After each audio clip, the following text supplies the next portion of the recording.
Tachim Daf Pezaïn. Bonjour. Alors dans Daf Pezaïn, il n'y a pas vraiment grand chose à dire point de vue halakha. Il y a surtout beaucoup de Haggadah. On va quand même résumer les halakhot qui ressortent de la Mishnah et du début de la Gemara, qui sont au début du Perek. Et après, on va voir un sujet intéressant du Avnei Nezer. Alors, dans la Mishnah, on voit à propos de l'inscription du Korban Pessah. Donc, on sait que le Korban Pessah, il faut être inscrit sur lui avant la Shrita. Il faut s'organiser ensemble, être compté.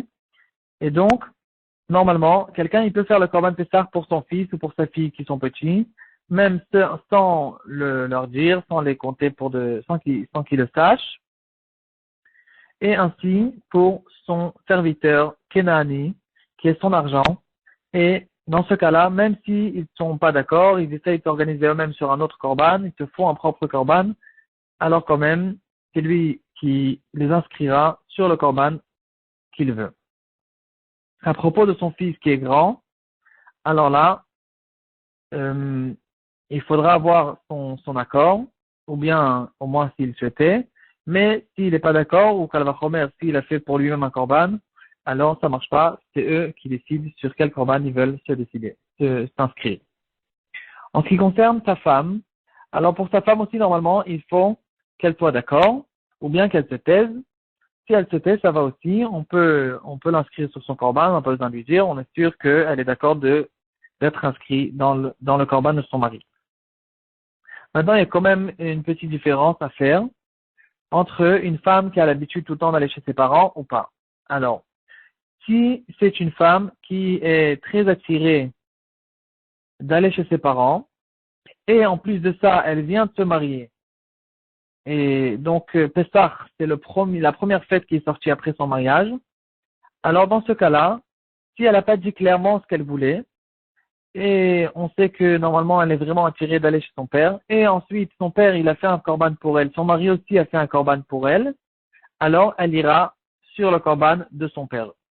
Si c'est plus tard, c'est-à-dire, elle est déjà mariée depuis plus de temps, alors là, ça dépendra un peu du genre de la femme. Si c'est une femme qui est attirée d'aller chez ses parents, alors elle pourra choisir si elle veut le korban de son mari ou le korban de son père. Sinon, si c'est un cas normal, alors on sait que normalement, elle est intéressée d'être inscrite sur le korban de son mari, alors elle ira sur le korban de son mari. Mais quoi qu'il en soit, en tout cas, il faut que l'inscription soit avant la shrita. On ne peut pas, après la shrita, s'associer sur un korban Pessah qui a déjà eu la shrita. Alors ça c'est un peu la halachot qui sort de la Mishnah. Et puis il y a maintenant, on va voir un Avnei Nezer intéressant qui n'a pas vraiment de rapport, mais il va ramener une preuve de notre sugya sur la question qu'il relève. Alors on voit dans notre sugya au fait que un serviteur a besoin, il va toujours d'après l'accord de son maître pour le korban Pessah. Alors en fait, il faut essayer de comprendre en quoi son maître il décide sur lui à propos du korban Pessah. Pourtant, le serviteur, il sait pas qu'il est en train de perdre son temps pendant qu'il va manger le korban. C'est-à-dire, le travail qu'il va donner à son maître, il ne va pas être moins parce que ce soir-là, il va manger le korban Pessah. Donc pourquoi, à propos du korban Pessah, le maître, il a aussi une propriété de décider où il va faire son korban, si ça sera chez lui, si ça sera chez quelqu'un d'autre, ou bien s'il a 2 maîtres, alors il faudra décider entre eux et c'est le maître qui décide tout ce qui se passe avec lui, même à propos du korban Pessah. Ça, c'est une question que relève l'Avnei Nezer. On va le retrouver dans la partie Yoredea et dans le Siman Tavnun Dalet et Tavnun Zayin. Là-bas, il va ramener ce sujet, cette explication, et il dit comme ça. Il dit que le korban Pessah, en fait, le fond du korban Pessah, c'est de bien montrer que nous sommes maintenant les serviteurs de Hachem. On sort de la servitude de Paro et on rentre sous la servitude de Hachem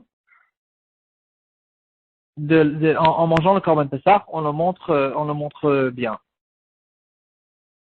Alors maintenant, en fait, il y a un problème avec un serviteur, quelqu'un qui est serviteur d'une personne, de chair et de sang. S'il va maintenant manger le korban Pessah de son maître, alors au fait, ça nous cause une coïncidence, parce que d'un côté, il est en train de montrer qu'il est le serviteur de son maître, et de l'autre côté, il est en train de manger le Korban Pessah en montrant qu'il est le serviteur de Hachem. Et donc, il explique le Avnenezer, c'est à cause de cette raison que le maître doit explicitement être d'accord, se mettre d'accord que son serviteur, il va manger le Korban Pessah, et donc de cette manière-là, il va un peu se retirer dans son intention de ce serviteur pour laisser la place au serviteur de faire le Korban Pessah et de montrer qu'il est maintenant le serviteur de Hachem. Et donc de là, il en dérive à un sujet intéressant à propos de la mitzvah de Yishuv Eretz Israël. Quelqu'un qui vient habiter en Israël, il fait une mitzvah de Yishuv Eretz Israël. Alors il dit en fait, Yishuv Eretz Israël, c'est un peu la même idée. Quand on est en Chutz La'aretz, quand on habite en Chutz La'aretz, alors on est des serviteurs de Hachem avec l'intermédiaire d'un star, d'un malach qui sera responsable de la parnassa et de tout ce qui se passe, de tout ce qui va se passer avec nous. Par contre, quand on vient habiter en Israël, au fait, on rentre dans la maison de Hachem et maintenant on va servir Hachem sans aucun intermédiaire, en direct, on reçoit le shefa de Hachem tout directement. Alors il dit, si c'est comme ça, on peut relever un sujet intéressant qu'on n'a pas l'habitude d'y porter, c'est dans un cas où quelqu'un il est venu habiter en Israël, mais d'un autre côté, toute sa parnassa, elle vient de Chutz La'aretz. Sa parnassa, il n'a pas de parnassa du tout en Israël, tous ses revenus viennent de Chutz La'aretz. Alors, est-ce que dans ce cas-là, on dira que il a fait la mitzvah de Yishuv Eretz Israël ou pas, sachant que, comme on a vu, si on reçoit notre parnassa ou nos affaires, etc., on les fait en Chutz La'aretz, donc on les fait par intermédiaire d'un star, alors en fait, on n'est pas vraiment en Israël, on pourrait le dire. Donc comme ça, il a envie de dire au début, mais finalement, après, il ramène des gens qui sont cholkim là-dessus et qui disent que non, effectivement, si on vient en Israël, on fait la mitzvah, malgré que, en fait, notre parnassa vient d'autre part.